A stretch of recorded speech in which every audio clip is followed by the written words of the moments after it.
love lang. Always your number one. SM Radio Station. Love Radio. Hey! Tambala na! At eto na sila, ang nag-iisang masugid na tagahanga ni Nicole Yala. Chris Chuper! Kasama ang nag-iisang die-hard fan ni Chris Chuper. Nicole Yala! Mula sa Mahiwagang Burnay, ang kwento.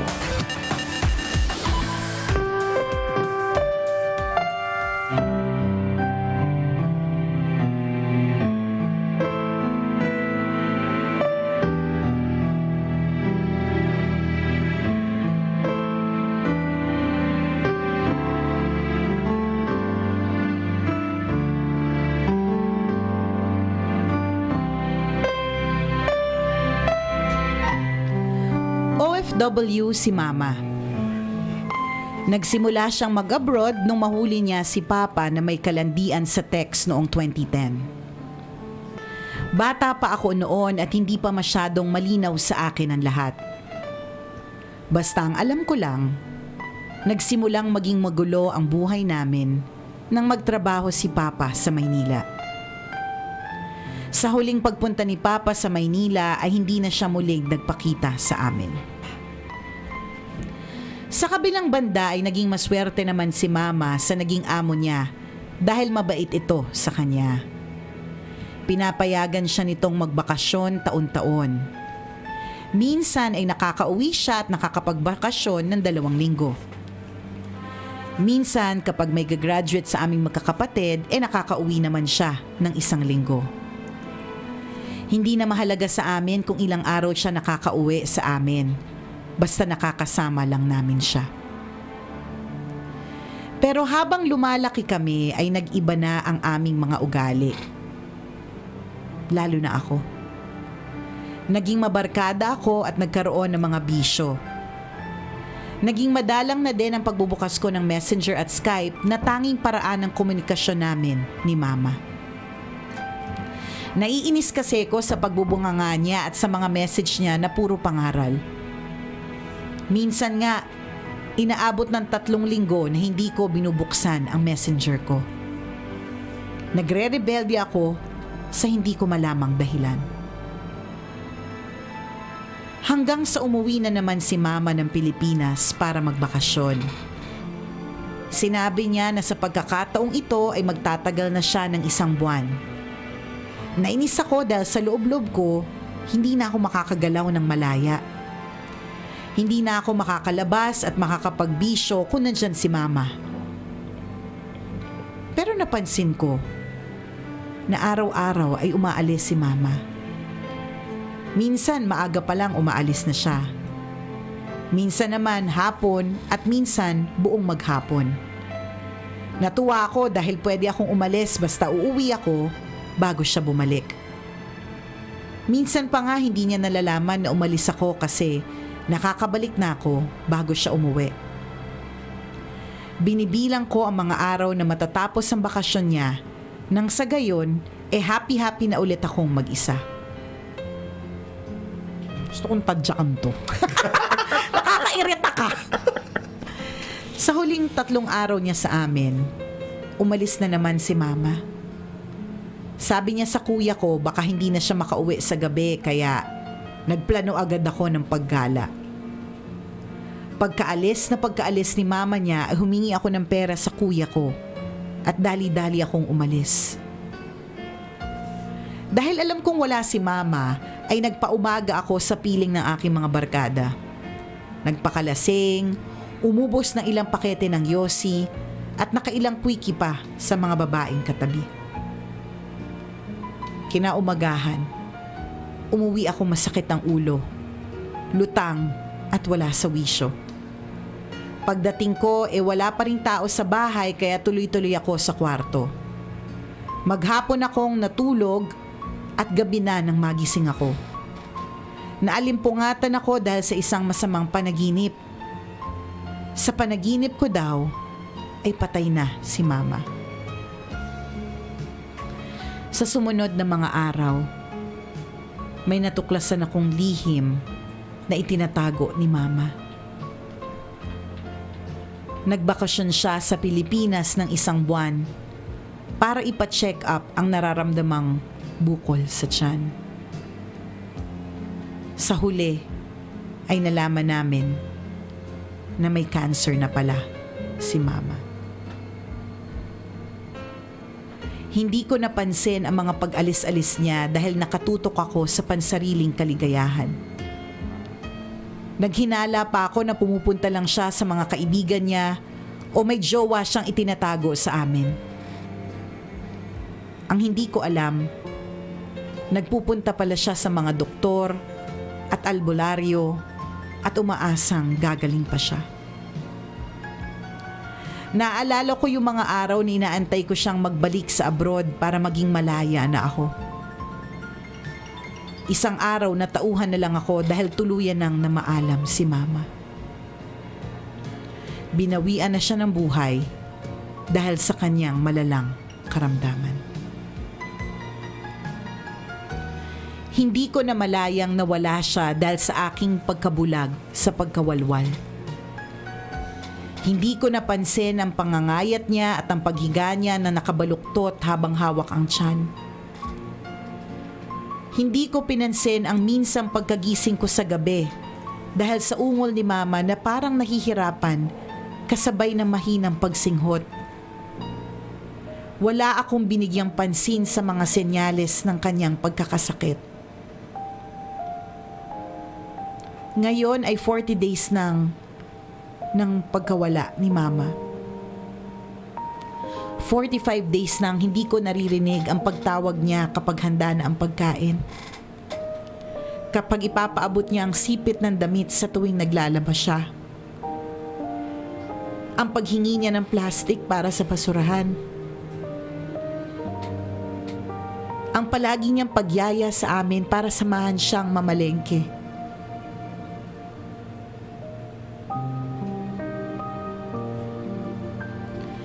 "45 days nang hindi ko nakikita ang mama ko na simulat sa pool ay nagmahal sa akin. Umaruga, nagtiyaga, nagsakripisyo. Hindi ko mailagay sa salita ang sakit na nararamdaman ko ngayon. Nagsisisi ako sa lahat ng aking nagawa. Wala nang luhang pumapatak sa aking mga mata. Ang aking puso ay durog na durog sa kanyang pagkawala at hindi na ito mabubuo kahit kailan. Pero sa araw na ito, sa harap ng kanyang litrato na may katabing nakasinding kandila, ipinapangako ko na ako ay magbabago at hinding-hindi na magiging pabigat sa aking pamilya. Huli man ay aking pagsusumikapan na buuin ang aking pagkatao. Tatahakin ko ang bagong buhay na dala sa puso at isip ang lahat ng mga pangaral ni Mama. Darating ang araw na muli akong haharap sa kanyang puntod na isa ng mabuti at matagumpay na tao. Ako po si Thomas, isang tambalanista, at ito ang aking kwento.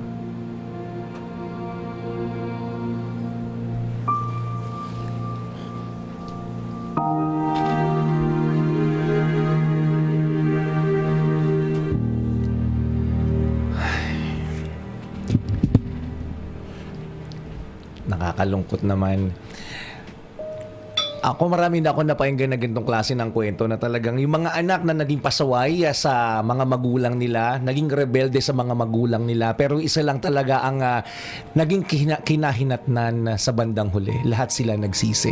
Lahat sila nagsisi. Lahat sila kung sana na lang, 'di ba? Laging what if? Correct. What could have been? Tama. Ano kaya kung? Ay.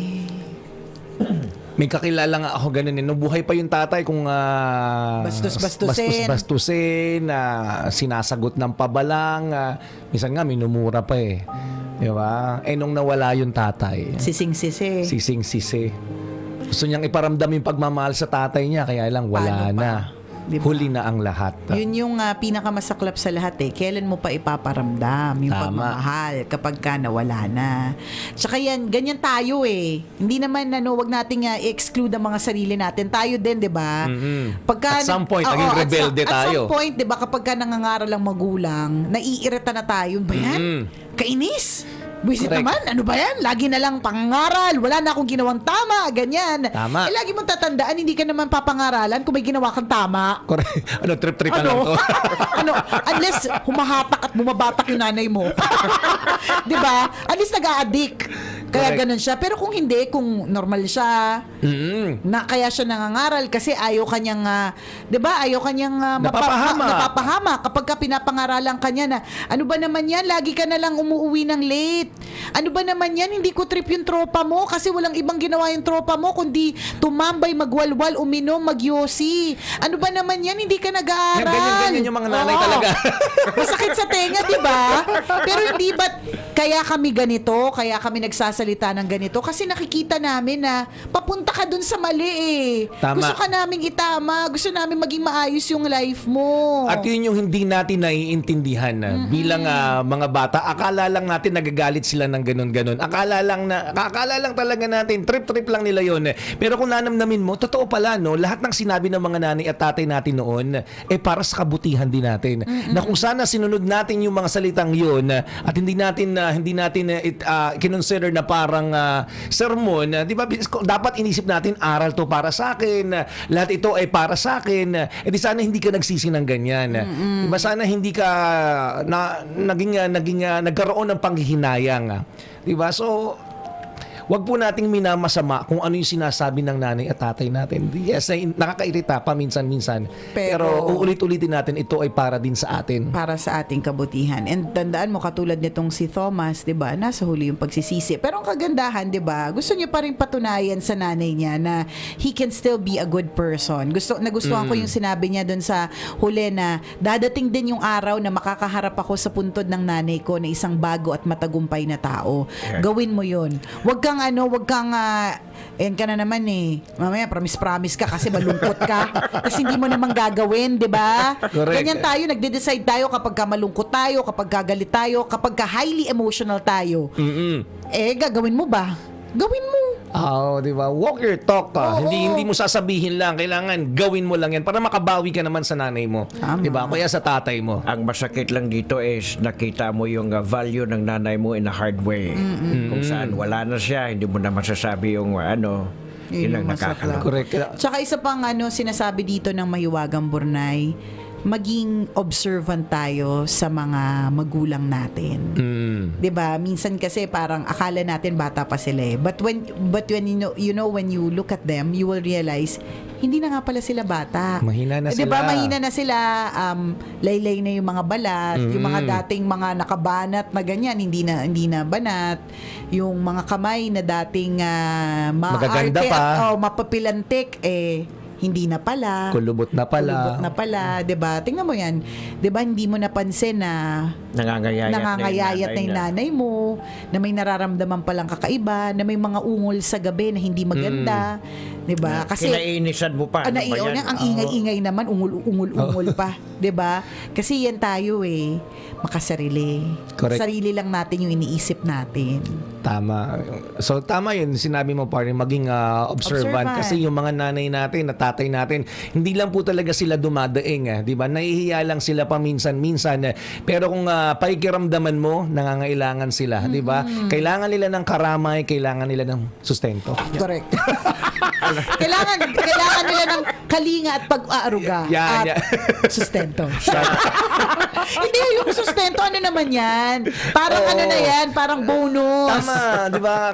Makaramdaman lang ng makaramdaman lang ng ginhawa. Naramdam mo talaga pag binigyan mo ng pera yung nanay mo kahit Lumalakas. 500 di ba? Kahit 1,000. Hindi kasi para sa kanila, Oo. syempre 'di ba nakaka-proud na binibigyan ako ng anak ko. Hindi Tama. ko naman siyang inuobliga, pero nakaka-proud. And at the same time, nakakatulong din sa magulang mo. Huwag tayong plastic. Mabuti kung lahat tayo nakatira sa Ayala, Alabang at hindi natin problema ang pera. 'Di ba? Tama. Problema natin siyang lahat. Pero sa totoo lang, medyo panandalian lang yung saya na yan na naidudulot eh. Tama. Kasi sa kagaya naming mga edad na ganito, andyan na yung Attention wala na eh. yung mga kaibigan, yung Correct. mga anak mo na dati kumpul-kumpul sama-sama. May moment talaga kami na iniisip namin na Nasa parang na nag-iisa sila. na lang kami, Correct. nasa na sila. We are alone. Oo. Oh. Pag binigyan ng pera, masaya. Pero panandalian lang yan. Babalik ka doon ulit sa default ng feeling ng isang magulang o matanda na asan na kaya sila. Oo, kailangan ko ng... Na hindi natin nakikita yan. Kaya nga 'di ba minsan kapag halimbawa bumibisita tayo sa mga magulang natin, ako yung mga lolo, yan, yung mga sinasabi ni Tanghen, yung mga ka-age niya, yan. 'Di ba? Ewan ko kung napapansin niyo ayaw nila tayong paalisin. Yung parang stinustol nila. Kumbaga, kunyari dadating ka doon ng almusal, gagawa na sila kagad ng merienda. Di ba? Para sure. Para magstay ka. Para magstay ka. Yung mga ganon, lalambingin ka. Tapos makakaisip yan ng mga makakaisip yan ng mga events. Di ba? ng mga posibleng gawin. Kasi gusto nila na mas magtagal ka eh. Tama. Di ba? Kasi alam nila na kapag ka umalis ka, ilang araw ka na namang wala. Ilang araw. Malulungkot na ilang naman araw, sila.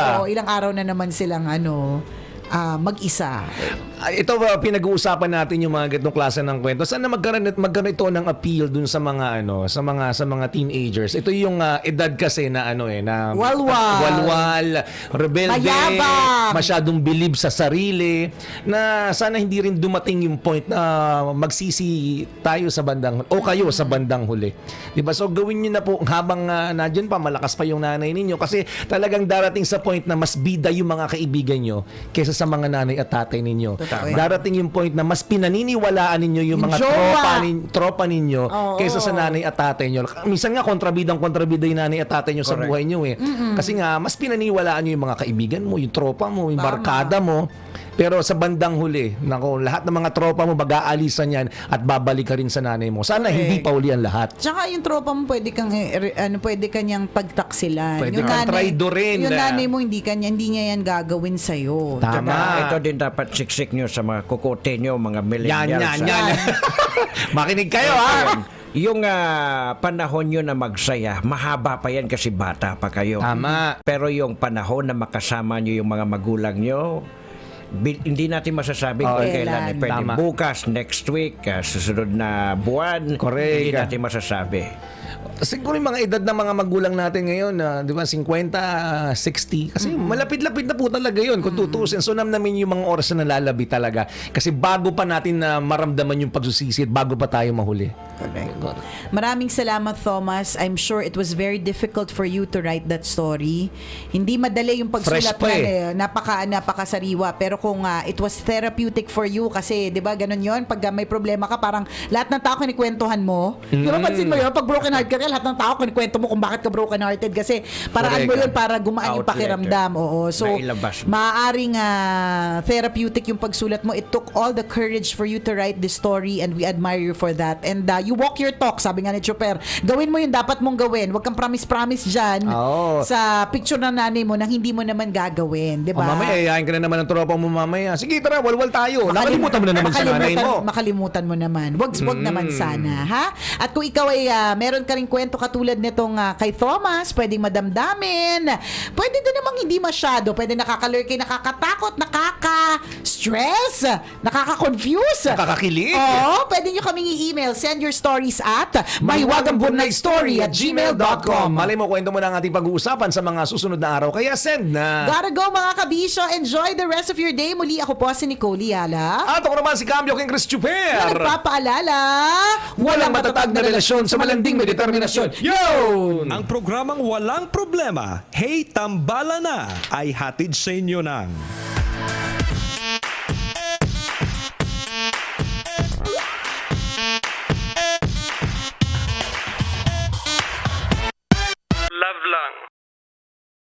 Always your number one.